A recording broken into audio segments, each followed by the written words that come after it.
You know, in some colleges, the cost to the parent of sending a child to college is as much as $60,000, $70,000 a year. It goes incredible, just unbelievable. And the question is, who can afford it? And people are beginning to say these students come out of college loaded down with debt. And was that BA in humanities, was it worth it? And many people think they'd have been better off to go get a job in the private sector if they could get one when they get out of high school. But most people think that a college degree is very, very valuable. Well, students going to college today are facing incredibly rising costs and huge loans. Student loan debt has risen to roughly $1 trillion nationally. But soon it could be easier and cheaper for anyone to get a higher education. Heather Sells brings us that story. Like many of her generation, Leila Mills heads to college armed with the latest ways to save.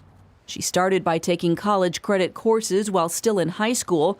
Today, she lives at home, has a job, and is already paying on her student loans. I've been told by other people that you come out of college with debt, so I just accepted it, and I put it in my mind it's going to take me 10 years to pay off this debt.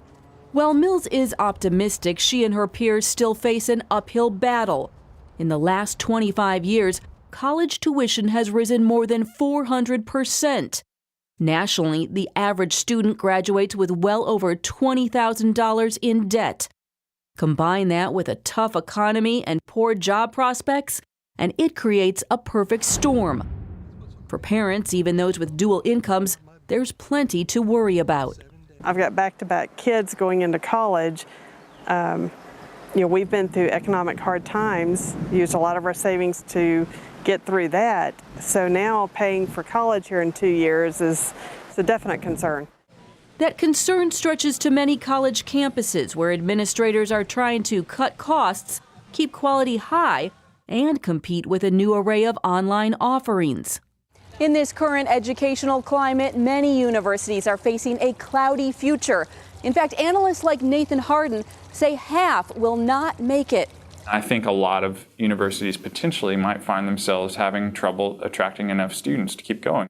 In his article, The End of the University as We Know It, Harden predicts dramatic changes in the next 50 years, a future where only elite and flagship state schools survive. It includes the decline of residential campuses, free online access to a college-level education for all, and the closure of roughly half of the country's 4,500 universities. It's a landscape that Regent University President Carlos Campo says must be navigated with care. Is Nathan Harden right that tuition-driven schools will fail in the next 50 years? Yes. It's tough to let go and say we're not going to make it. No school wants to say that about themselves. But I think you're going to see that students are thinking, this school isn't well resourced. It's quite clear that their graduates aren't doing well in the marketplace. How can I invest in this education? In today's environment, Campo says universities must know who they are and create online opportunities for students. There are great case statements to be made for a lower cost. You can get through an online degree often more quickly than you can in a traditional environment. Still, Campo believes the residential experience is here to stay. There is something different about the interaction that happens, the growth that happens in the student body as they interact with their peers, with faculty and staff. Regent offers both online and traditional programs, a path many universities are jumping on as well. Perhaps the clearest sign of change is elite universities like Harvard and MIT offering what are known as massive open online courses, or MOOCs. These free classes are open to anyone, anywhere. The big stigma here, I think, is that online education hasn't been respected as sort of being on par with an in-class experience. But I think that's starting to slowly change. Ultimately, Harden believes thousands of professors will lose their jobs as online education efficiently delivers content. For now, many kinks remain. There's no degree credit attached to MOOCs like Harvard's.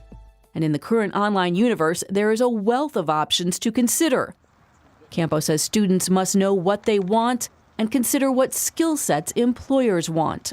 I would ask this, tell me the online educator you're considering, what are their graduation rates? What are their students doing 2 years after they graduate, 5 or 10? One bright spot for students moves to dramatically lower tuition. In Texas, they're calling it the 10K revolution.